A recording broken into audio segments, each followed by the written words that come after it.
Gab, there's a lot of excitement, and I get it, about what Chelsea are doing with this young squad, but this is a Chelsea side who've yet to win at Stamford Bridge.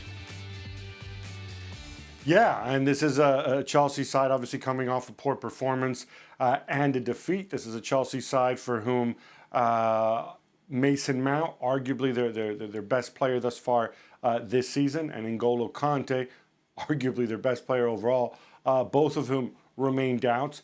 This is where I think you look for Frank Lampard to come up with a reaction at home, to try something different, to dig deep into his coaching arsenal.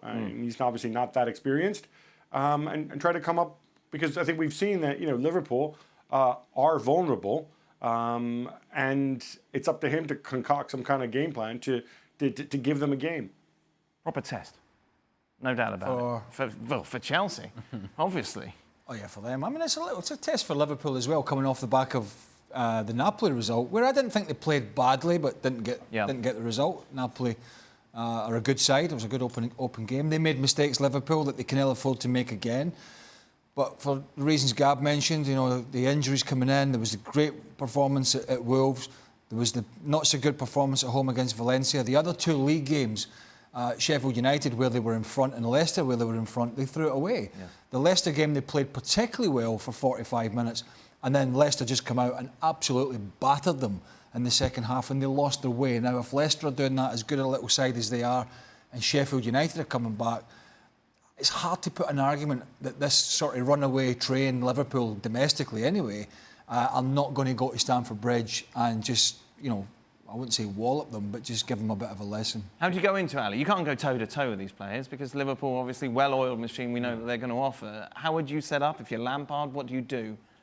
Well, it's interesting with Frank Lampard, because there's this rhetoric out there following the Wolves game where, well, look, we get to play all the young guys. Yeah. And see the youth revolution of Chelsea. And then, when you lose to Valencia, it's like, well, it's just lacking experience in key areas and in key moments. Well, wait a minute. You can't have it both ways. See, if you're going to play the young guys and you don't have a choice simply because we know of the transfer ban and these are the guys that you're going to have to rely upon, well, there are going to be moments in which experience is not going to be there because they haven't been through this sort of games before. Well, this is one of those games in which they haven't been through before. This is, as you say, yes, a proper test. This is reality check a little bit for Chelsea. And so it's not so much about the youth movement. It's not so much about this youth revolution. It's not so much about this rhetoric of we're taking one step forward with the youth, but when we lose, well, we're looking at lacking experience and we're taking a step back. Now it's a matter of, can you perform on a day that truly, truly matters in a game against, right now, the best team in the league, and that is Liverpool. And so how do you set up? I don't think you have many choices, because the way that the team is made up right now, you'll go in certain areas toe-to-toe, but if you go all out toe-to-toe with Liverpool, you're going to get destroyed because they're better at you. They're better than you doing at what you like to do. Yeah. You're going to have to play this in your terms, but those terms may be dictated by Liverpool, and if that's the case, it's game over. Chelsea remind me of a side. They remind me, sorry, Gab, of a boxer who knows he's unlikely to be able to go the 12 rounds and get a result, so they come out early, all guns blazing, and they've kind of done that a little bit, particularly against the bigger teams. I'm not saying against the smaller clubs, I'm saying against the bigger teams or the better teams. Leicester was kind of like it as well, and I get the feeling if Liverpool just soak that up for 20 minutes, the one thing that's happened with Chelsea this year is after all this good play they've had at times, and there have been, in Old Trafford would be another example. Old Trafford was certainly another example where for 25 minutes or half an hour, it wasn't bad. But then it seems to me that at key moments, they've lost their shape.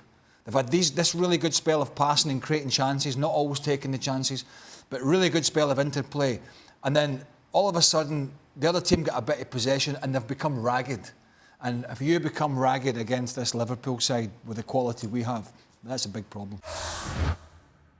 Thanks so much for watching ESPN on YouTube. And for more sports highlights and analysis, be sure to download the ESPN app. And for premium content and live streaming, subscribe to ESPN+.